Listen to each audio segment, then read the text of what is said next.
Clack, clack, clack. The sound echoed against the marble walkways of Harmony Park. A cane. Worn. Solid. It moved in rhythm with a slow pair of boots. An old man, gray-bearded, sun-darkened, stepped through the main gate. He wore a faded olive jacket threadbare at the sleeves and a cap with an old military patch, barely visible under layers of dust. It was Veterans Appreciation Day. Rows of crisp, white folding chairs stretched before the stage, flags flanking either side. A banner read, Armed Forces Music Gala, front row VIP only. In the front row sat city officials in suits, military brass in full uniform, and family members in neat, pressed clothes. Security hovered near the entrance to the section, but the old man didn't stop walking. He stepped past the first row of chairs, toward a lone bench lacquered wood, brass plaque gleaming under the noon sun. He squinted at it, blinked, then sat, heavy, like he'd been walking 1,000 miles to get there. That's when the organizer spotted him. A tall man in a tight blazer, hair slicked, headset clipped to one ear. He stormed over. "Excuse me, sir." His voice cut through the air like static. "This area is strictly for VIPs. You can't sit there." The old man didn't answer, just exhaled. "I said, sir, this section is not open to the public. This is an honored guest area. Please move now." The old man turned his head slightly, said nothing. Blazerman gestured sharply. "Security!" From behind the sound booth, a young security guard began walking over, hand on his belt. People nearby looked up. A teenager pulled out her phone. A mom in the third row whispered, "Is he lost? He's not even in uniform," someone muttered.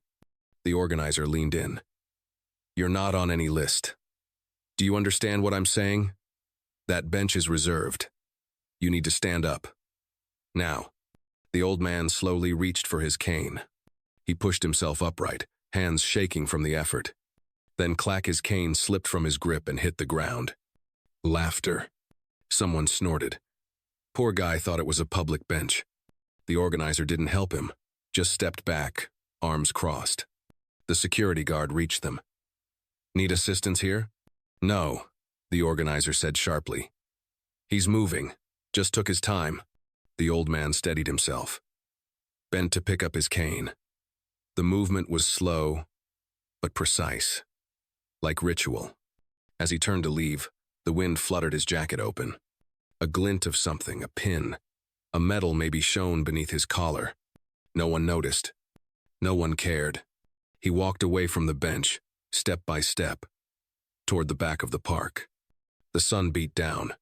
The music began tuning up, and the crowd went back to chatting, unaware they had just dismissed a man who didn't need the front row to be important, but who had once commanded the men sitting in it.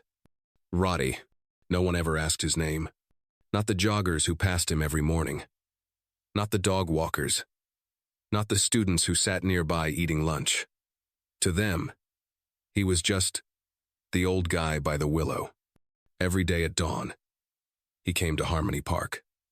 Same path. Same bench, under the drooping branches. A faded brown bag in hand. Inside, a thermos of black coffee, half a sandwich, and a small rusted tin of birdseed. He fed the sparrows, watched the sky. Saturday still. He didn't speak unless spoken to. And no one really spoke to him, except Min. Min ran the coffee cart near the park's entrance.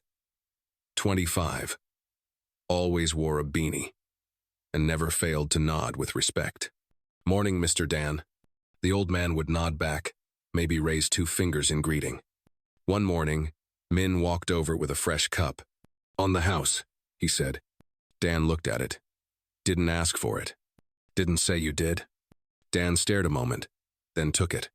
They didn't talk much, but Min noticed things, like how Dan always paused by the war memorial, stared at the bronze statue of a saluting soldier, not like a tourist, more like he was listening to something no one else could hear.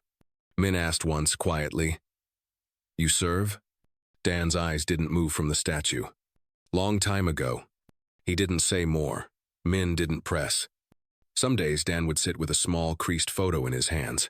He never let anyone see it, just held it between two fingers like something fragile. One afternoon, a group of teenagers zipped past him on scooters, nearly knocking over his cane. "Watch it, old man," one shouted. Dan didn't react, just picked up the cane. Saturday back down. Invisible again. Min watched from the cart, jaw tight. But Dan never complained. Never raised his voice. He had that quiet look the kind people ignore, but shouldn't. Like he'd seen more than most could imagine, and was trying hard to forget it. The sun sat higher now, burning off the morning haze. By the stage, the event was in full swing. A children's choir sang patriotic hymns. A local congressman made a short, predictable speech. Flags waved in the hot breeze. The VIP section was packed. Suits, medals, clean shoes. And far off behind the speaker tower, half in shadow, sat Dan. He had settled on a low bench near the service tent, away from everyone. Like he was trying to disappear. Min spotted him from his cart. He set down a tray of iced coffees, wiped his hands, and walked over. "You were up front earlier," Min said. "Why'd you move?" Dan didn't look at him. Didn't belong there. Min frowned. "You sure about that?" Dan just shrugged. Min sat down beside him, elbows on knees. "They shouldn't have done that, man. Kicked you out like that. Wasn't right." Dan didn't respond. Just watched the stage with unreadable eyes. Then a voice echoed through the park. "Ladies and gentlemen, thank you for your presence today." The MC boomed. "This next performance honors not just music but the brave souls who carried the rhythm of freedom through every battlefield." The crowd clapped. Phones rose. "Please welcome the National Military Symphony, under the direction of Colonel Aaron Whitmore." The applause grew louder. A tall man in uniform climbed the podium. His posture was exact.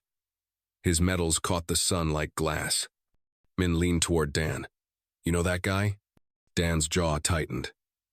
Just slightly. Whitmore raised his baton. The band launched into a roaring march. Trumpets blared. Drums pounded. Brass filled the air. But halfway through the piece, Whitmore stopped. He froze mid-motion. Baton still raised. His eyes scanned the crowd, past the generals, past the officials, and locked onto something. No someone. Min followed the line of his gaze. Straight to Dan. Whitmore's baton dropped to his side. Slowly, with deliberate precision, he raised his right hand. A crisp, formal military salute. Right there, in the middle of the performance. The band fell silent. Horns cutting off mid-note. Confused murmurs rippled through the audience. The MC whispered frantically off mic. A camera operator zoomed in, unsure what was happening. The organizer in the blazer, the same one who had scolded Dan earlier, turned toward the commotion and froze. His face drained of color. He recognized the old man. Or at least, the look in the colonel's eyes told him he should have. "Voraz." Colonel Whitmore stepped off the podium, one boot after the other, firm on the grass. He didn't look left, didn't look right, just walked straight and sharp toward the bench in the shadows.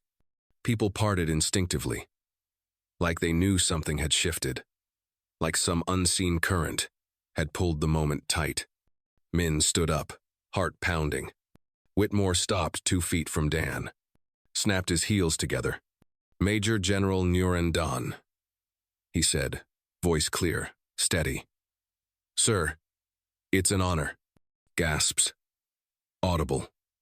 A ripple through the seated crowd, like a wave passing through silence. Dan looked up slowly. His eyes met Whitmore's. "Didn't think you'd recognize me," he said. Quiet but steady. Whitmore gave the barest smile. "Sir, you were the soul of the Pacific Wind Brigade. You trained the first full combat orchestra unit in '72. Half of our command staff studied your methods. I wouldn't dare forget. People turned in their seats. Phones came down. Mouths hung open. The VIP organizer staggered forward, suddenly unsure what to do with his hands. The security guard from earlier stood frozen, unsure whether to salute or apologize. Whitmore turned to face the crowd. "Ladies and gentlemen," he announced, "this man right here is not just a veteran. He is a former commander of the National Armed Forces Music Division, a decorated officer, a strategist, a legend. EB.2. Note. On your note. No to." He paused. Major General Don once led orchestras into war zones to lift spirits, signal hope, and carry messages through music when radios were down. His scores were classified. His rhythms saved lives. You may never have heard his name, but every note we play today comes from his legacy. No one moved. No one breathed. Even the children stood still. Min looked around, watched the pride, the shame, the dawning realization in dozens of eyes. He whispered, almost to himself, "I knew it." Dan stood, slowly, straightened his back. He didn't say anything. He didn't need to. Dan stood still for a moment. The wind tugged gently at his jacket, revealing the faint outline of metals beneath. He adjusted his cap not to pose, but like muscle memory. Whitmore stepped forward, offered an arm. Dan glanced at it, then waved it off. "I still got legs," he said. The colonel smiled and stepped aside. As Dan walked toward the front, the crowd parted like water. People stepped back. Some clapped. Others just watched, humbled, ashamed, changed. The organizer in the blazer lowered his eyes. Couldn't meet Dan's gaze. Dan stopped in front of the same bench, the one he'd been kicked off earlier. He looked at the brass plaque. "Read it this time." Aloud. "Reserved for honored military guests with deepest respect." He nodded once. "Guess it fits now, huh?" he muttered. He sat, slowly, carefully. This time, no one moved to stop him. The band, still frozen on stage, looked to Whitmore. He gave a small nod. They lifted their instruments. This time, as the music swelled, it didn't face the crowd. It faced him. Every note steady, proud, reverent, was played for him. Kids stood taller. Veterans removed their hats. Even the birds near the willow tree fell silent, as if they too were listening. From the back of the park, Min returned to his cart. He stood there a while, hands in his apron, eyes never leaving the bench. He smiled, whispered to himself, "Told you he was somebody." Dan didn't speak again. He just sat, not because he demanded respect, but because, finally, the world remembered who he was, and gave it.